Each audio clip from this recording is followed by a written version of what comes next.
Hey guys, my name's Doug, and this is my first solo review for the club. So, here we go. Fear and Loathing in Las Vegas.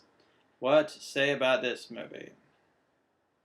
I remember I tried to watch this movie a long time ago, like when it first came to HBO or whatever, and I couldn't get through it. I think I got as far as when Lyle Lovett shows up, and I just got bored, so I stopped. Later on, I went to college. I found a lot of people I went to college with loved this movie. I couldn't understand why, but I'm like, someday maybe I'll revisit it. Which brings us to now. I still don't love this movie, but I do appreciate it. And Johnny Depp is great. Am I right? One thing that helps is knowing that it's based on Hunter S. Thompson's novel, his autobiographical novel, slightly fictionalized version of him and his lawyer, as you see in the movie, bopping around Vegas during the 70s, high off their tits on various drugs while covering a story, whatever.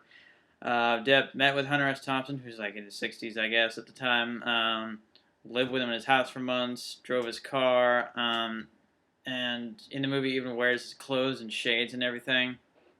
We know that Depp is great with impressions and voices, so we know he's doing his best impression of a friend of his, a man he'd gotten to know very well.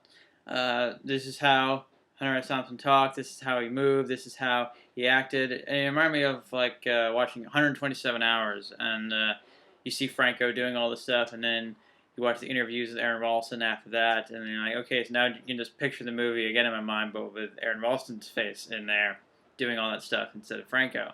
Except, of course, Raoul Duke wasn't doing anything inspirational. And the cameos, this movie is packed with cameos, and that's kind of what keeps the movie interesting, if the lack of plot is a problem for you.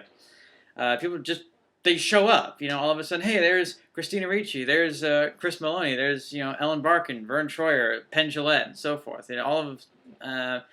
One key is that the director usually doesn't let you know it's a cameo right away, person doesn't get a close-up to tell you, ta-da, it's Tobey Maguire. And that's another scene we'll just go. Our character will show up, they'll interact with our heroes, and the scene will go on for a while, and you're like, wait a second, is that Gary Busey?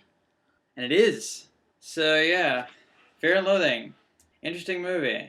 I see what, I don't love it, but I can't see why it gets so much love. For the DeFranco Movie Club, this is Doug signing off.